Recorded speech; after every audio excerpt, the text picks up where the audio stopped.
Hello, everybody, and welcome back to another episode of Zeke-ollege Football. Today, we're going to be talking about Week 10. Now, just uh, really quickly, sorry for the late upload here. Things got a little bit busy on just during this week. I don't know if you can tell via my voice. Need to rest my voice a little bit as well. But yeah, let's just get started like we normally do, talking about Conference USA. And I think that if FIU can highlight Eric Rivers, they actually have a chance at reaching a bowl game. They had he had a big performance this past week in that game against New Mexico State, and I think that if they continue to highlight him, uh, their offense had a bit of a spark in that game. Now, it could be because they're playing a bad opponent in New Mexico State, but we'll see how they fare against a top CUSA contender in Jacksonville State coming up this week. Because if they get past that one, the rest of their schedule does look pretty manageable. They have games against Kennesaw State and Middle Tennessee State after those two. So if they can win against Jacksonville State, I feel like they could potentially win out. But again, one loss and they're eliminated, so they need to win this next week. Also, uh, Jacksonville State and Western Kentucky proving themselves to be the top dogs in the conference. Jacksonville State taking down Liberty, Western Kentucky easily handling Kennesaw State. So definitely the two teams to look out for. Now for Week 10, Mac didn't really have too many games. A lot of teams had the week off, preparing for midweek action starting up again next week. Um, well, it's already happened by the time of this upload, but for the sake of Week 10, only two games. Buffalo got the win over Akron, so they're a game away from bowl eligibility. And then for Toledo, they got a much needed win to stay in the potential MAC conference race. Last second victory over Eastern Michigan. Again, Eastern Michigan had that Hail Mary, but could not get the 2-point conversion to go their way in order to win it. So they lose by one on the final play of the game. Moving forward to the Sun Belt, uh, Louisiana, 7-1 with the lone loss to Tulane. We'll get into uh, the college football playoff poll and how that sort of reflects Louisiana, but Louisiana not getting a lot of love there. But certainly, a team that's really surprised this season. Troy with a shocking win over Coastal Carolina. Now it's going to be a lot tougher for the Chanticleers to become bowl eligible. They're sitting at 4-4, got a tough stretch of games coming up. They play against App State and then Marshall, Georgia Southern, and Georgia State. They need to win two of those games. Um, and none of those teams are real cakewalks. Well, maybe Georgia State, but that's the final week of the season. So they need to win two of the games before that. And then Georgia Southern continuing with their fourth quarter magic, uh, come from behind victory to knock off South Alabama, scored 20 unanswered in the fourth. So yet again, we find Georgia Southern just finding a way to win and really being impressive in the process. For the American, Bryson Daly was out, but Army was still able to handle Air Force with ease 20-3, the final score. Quentin Hayes stepped in, didn't really need to pass the ball. I mean, it's Army football, so uh, pretty easy peasy cruise win for them. Uh, Navy falls to Rice in an upset win for the Owls. But it is important to note it was after a very long rain delay, a delay that lasted about, I want to say it was 6 hours. So not the most normal circumstances, but either way, good win for the Owls under their interim head coach.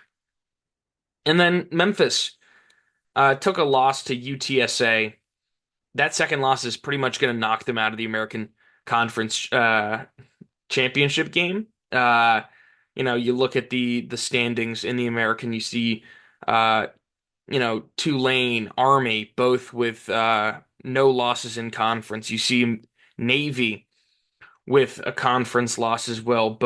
All three of those teams playing pretty well. Memphis with two losses, going to be tough for them to get back in it, especially in terms of tiebreakers. Moving forward to the Mountain West, uh, Boise State showed that you can't just focus on Ashton Genty. San Diego State really tried their best to slow down Genty, and that was their sole focus, was let's take out Ashton Genty. And Maddox Madsen carved them up through the air, found Latrell Caples three times in the end zone. So you need to take a little bit more of a diverse approach when it comes to facing off against Boise State. And then also Hawaii, able to dash the potential championship hopes of Fresno State, 21-20 with a late touchdown as the Bows are able to win that little rivalry game there. Moving forward to the ACC, uh, tough game for Clemson. You know, everyone they're playing well going into this game, and they just did not show up in a way that they needed to. Uh, they fell behind 26-7 and just could not climb back from there. Clemson all but knocked out of the college football playoff with that loss. It would be a near miracle to see them uh, in the championship game, especially because SMU's still playing well, Miami's still undefeated. I could see them getting the bid over like a SMU team if they lose a game coming up, but they got a pretty light schedule. SMU does got Boston College, Virginia, and Cal. So it's going to be tough to find a loss there. Speaking of SMU, they dismantled Pitt, took out the Pitt Panthers, another team that was undefeated going into this week, undefeated no longer. And then Syracuse, there's a sort of backdoor title shot for Virginia Tech. They only had the loss to Miami in conference play. Syracuse takes them out of that conference picture. Overtime victory, 38-31.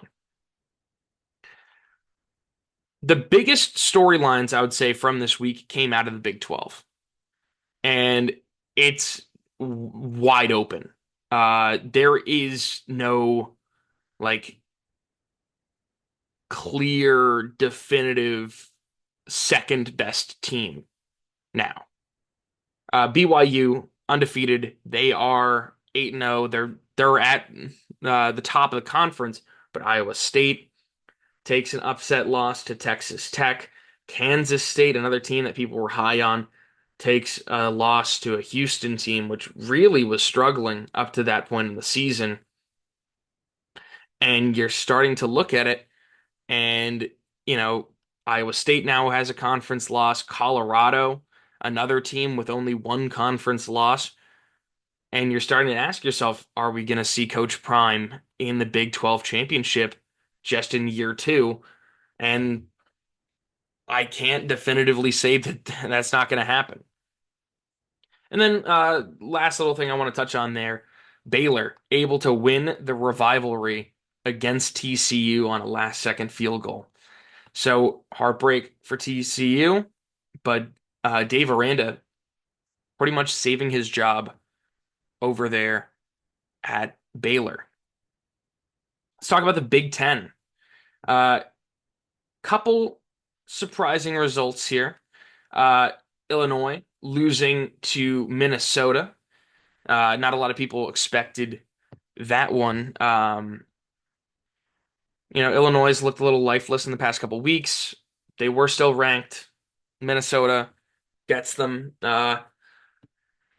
We also saw Nebraska still looking to become bowl eligible. They started off the season 5-1, have lost three straight games, including to a UCLA team that hasn't really been looking all that great up until the last couple of weeks. Is there a possibility where Nebraska loses out and misses a bowl game yet again? Because the back half of their schedule, they got USC on the road, game against Wisconsin, and a game against Iowa. Those are some teams that are playing some pretty good football.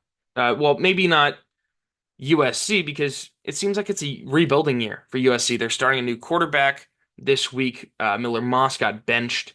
It's going to be Jordan Maeva, the UNLV transfer who led them to the conference title game last year.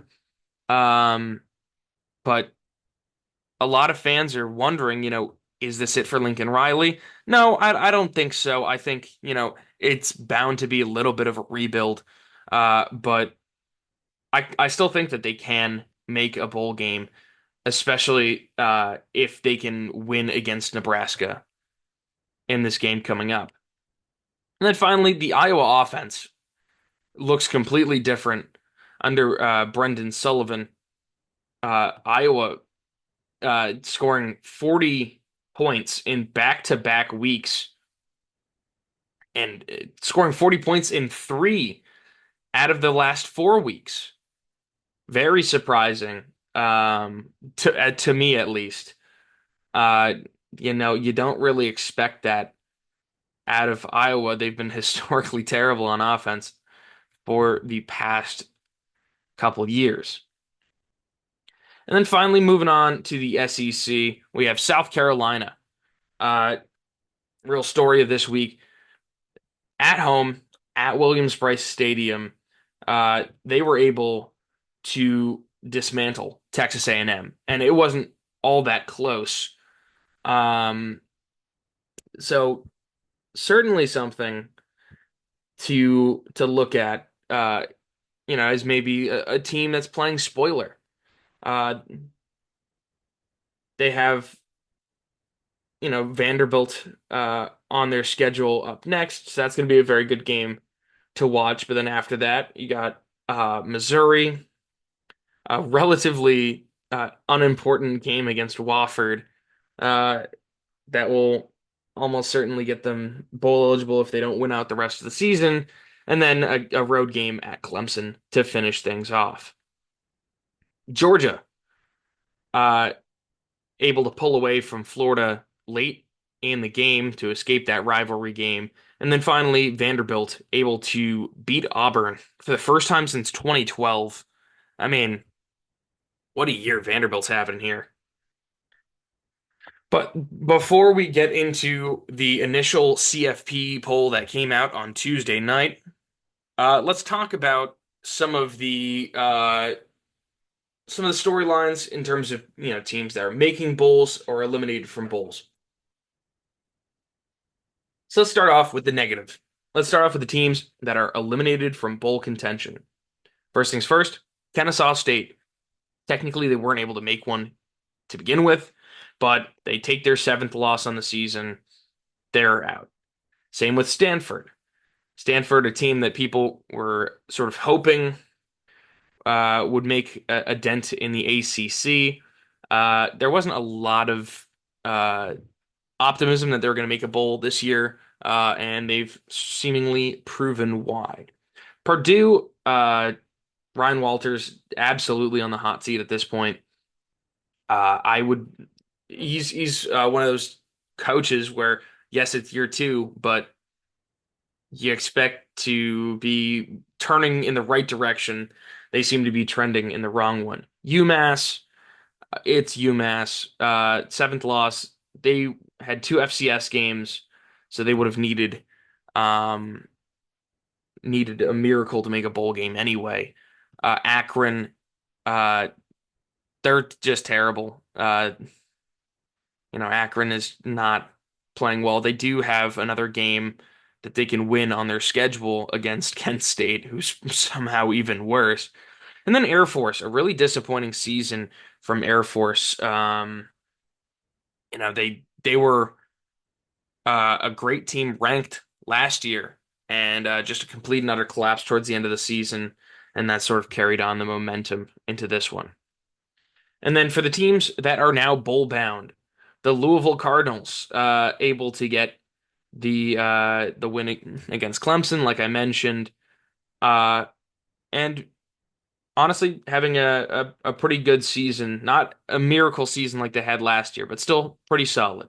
Syracuse, another team that uh, some people had higher expectations for than how they're performing at this point of the season, but absolutely a good turnaround from a team that had their coach fired a year before. Texas Tech, another team with an upset victory this week. Iowa, Minnesota, both making bowl games now. They have reached the 6-win threshold. Uh, Toledo also reaching the 6-win threshold, first team out of the MAC to become bowl eligible. Western Kentucky, uh, another team that people had pretty high expectations for. They've been living up to the hype as well. Uh, UConn. This one's a bit of a surprise. Not a lot of people thought UConn was going to be making a bowl game, but they've been playing some good football over there. Jim Morris squad have so good story there for the Huskies. Colorado State, a good turnaround here for Jay Norvell. Uh, they are undefeated in the Mountain West uh, right now, so could even be making a run to the conference championship game. So a good story for them. Georgia Southern as well, another team that you know has had some middling years for a couple years in a row and seemed to be turning the corner under Clay Helton. And then finally, we're seeing bowl eligible Vanderbilt. God, it just makes you love college football. As we're going to get into um, the polls. So we're going to look at, I got a side to side of both the college football playoff rankings and the AP top 25 poll here. And starting off, no surprises to anyone. Oregon on top, undefeated. They are the number one team in the nation. AP poll voters unanimously voting Oregon to the top. Here's where we see our first deviation. Ohio State at number two in the college football playoff poll, and Georgia at number three. Now, what's important to note is in the current model, assuming that this is how it stands, the playoff bracket would have Ohio State as the 5 seed. So they'd be playing against Boise State here. Seems a little unfair, but we'll get into that in a second. Georgia in at number three, Miami in at number four.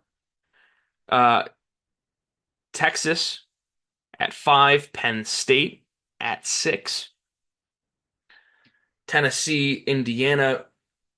Indiana getting a lot of love here over BYU. I've seen some contention about that. BYU with the better resume at this point, but Indiana's been playing phenomenal football. They've looked dominant against every single team that they've played up to this point. They just haven't played anyone of note so far. So, you know, don't really know how you can judge that until they play a big game. Notre Dame coming in at 10. Really, up until uh, the top 13 are identical, with the exception of the Georgia Ohio State flip. They college football playoff poll ranking is respecting the head-to-head a lot more. So Texas A&M, LSU, A&M won the game head-to-head, so they're ranked above LSU here. Meanwhile, uh, the AP poll has them flipped.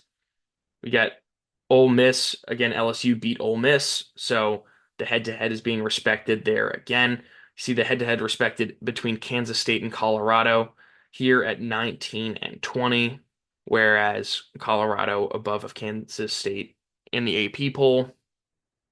Washington State getting some love as well.